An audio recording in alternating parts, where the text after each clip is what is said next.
Hey everybody, and welcome to Motivational Monday, where you can learn how simple shifts in your habits can lead to profound results in the way that you feel and in the way that you look.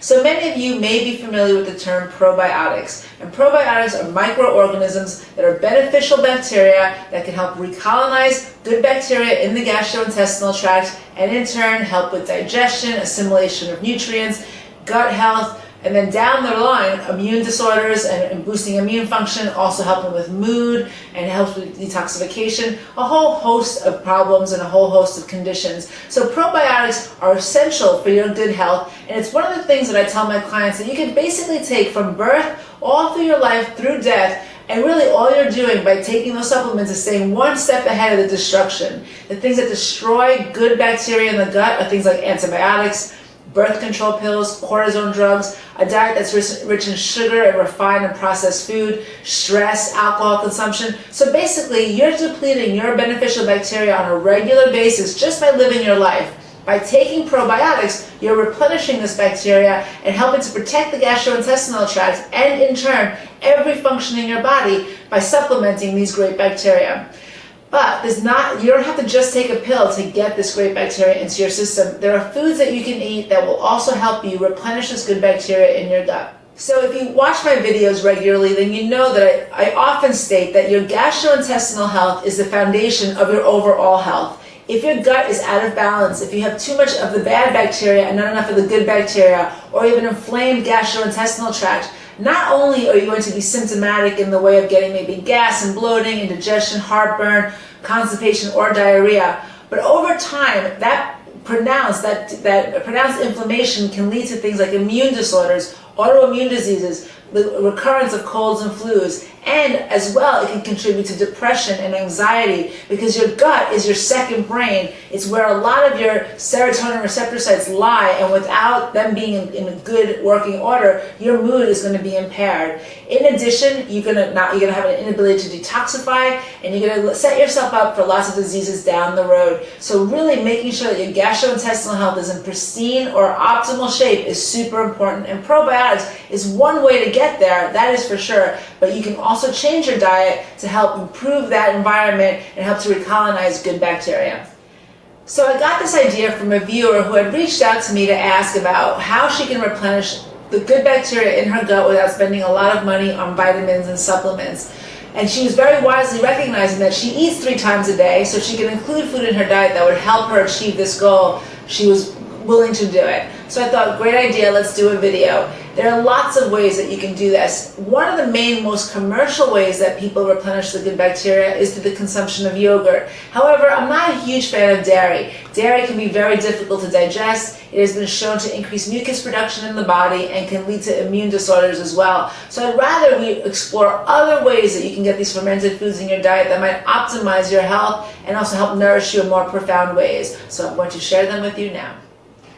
So if you prefer to get your beneficial bacteria in the form of food, today I'm going to talk to you about fermented foods that you can include in your diet in order to achieve that. In addition to providing this great beneficial bacteria, these foods are also a nice source of B vitamins, and they help provide K2, vitamin K2. So not K1, which is what you find in dark green leafy vegetables. Instead, K2 has been shown to help clean out your arteries and help with bone density. So by eating these foods, you're not only establishing healthy bacteria in the gut, you're also doing a lot to protect your heart and also protect your bones. So let's go through them.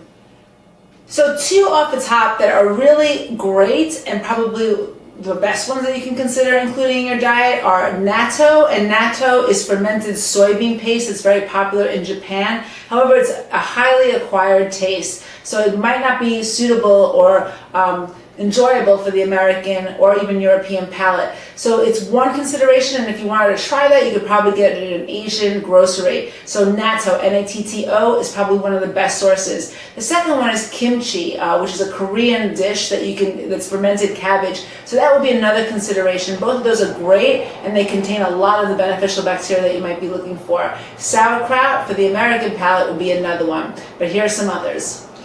So recently I found a company called the Oliver Weston Company, and they're located in Brooklyn, and they do a lot of really interesting, great styles of foods. And one of the things that they do that I really enjoy is their fermented vegetables. So this is fermented beets, and these are fermented carrots. The carrots are fermented with garlic, and they have a nice crisp and crunch to them, so they almost taste like pickles, and they're a nice snack. The beets are delicious as well, so one way to include these in your diet is to just cut them up and add them to salads, or use them as a side dish when you're eating your grains and your meats and all of that. So including those would be one way. Another way would be to add miso to your diet. So miso is a fermented either soybean paste, in this case it's a chickpea paste, and that you can also add to make food more savory. So it's often in Asian cuisine, and you can use it instead of salt as a way to make your food a little bit more saltier without the negative impacts of salt itself. So miso would be another one.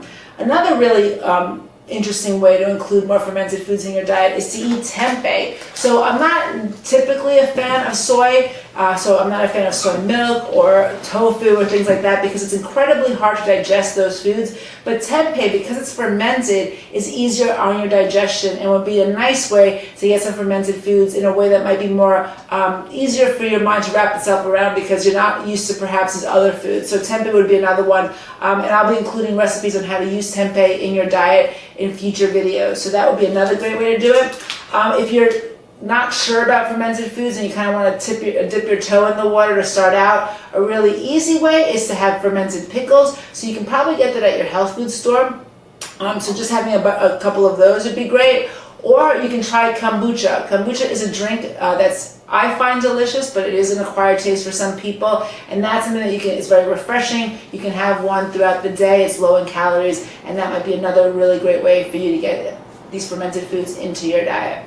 So whether you decide to add fermented foods into your diet or you prefer to just take a probiotic pill, I encourage you to do so because you want to stay ahead of the destruction. Remember, this good bacteria is easily depleted. Every time you take an antibiotic or eat sugar, these things get killed off, the good ones get killed off, and the bad ones take over. A sign or some signs that you might have an imbalance of good versus bad bacteria in the gut would be any sort of gastrointestinal distress, so whether it's bloating or indigestion or gas or constipation or diarrhea, all of those can point to dysbiosis, this imbalance in the good versus the bad. Other signs could be fingernail fungus, toenail fungus, vaginal yeast infections, athlete's foot, or a propensity to those issues. Skin conditions can also be a sign that you might not have good bacteria, and mood disorders. In fact, recent studies are showing that people who take probiotics and have good healthy gut flora can keep themselves from developing depression. So if they're feeling sad, it doesn't often go on to depression, whereas people who have pervasive depression tend to have a depleted healthy bacteria in their gut. Another sign is immune dysfunction. So if any of these things are happening in your body, you might want to consider including these foods or taking a probiotic supplement and seeing if it helps you move closer to your health goals. So now I want to hear from you. Are you familiar with fermented foods? And if you are, which ones do you prefer? And how do you use them in your diet? So one of the places that people get tripped up is, how do I eat this stuff? I mean, it's easy to know how to eat a pickle, but like, what ways can I eat sauerkraut if I don't want to eat a hot dog? What ways can I include fermented vegetables in my diet? How do I prepare tempeh? So if you have suggestions on the things that you love, I want to hear from below, because not only are you going to help me, because I love to hear that information, but you're also going to help other people who are reading the blog. So definitely make your comments below. So thank you for joining me today. It's always a pleasure to be with you on Monday. If you like tips like this and you're looking for more of them, then come on over to barbaramendeznutrition.com and you can sign up for the mailing list there. Once you do, you will automatically receive an email from me every Monday with either a written or a video blog with a recipe or some tip, some inspiration to help move you closer to your health goals. You can follow me on Facebook or Twitter, and if you feel that anybody you know would benefit from this information, please pass the video on to them. Thanks so much, everybody. I hope you have a wonderful Monday, and I look forward to seeing you next time.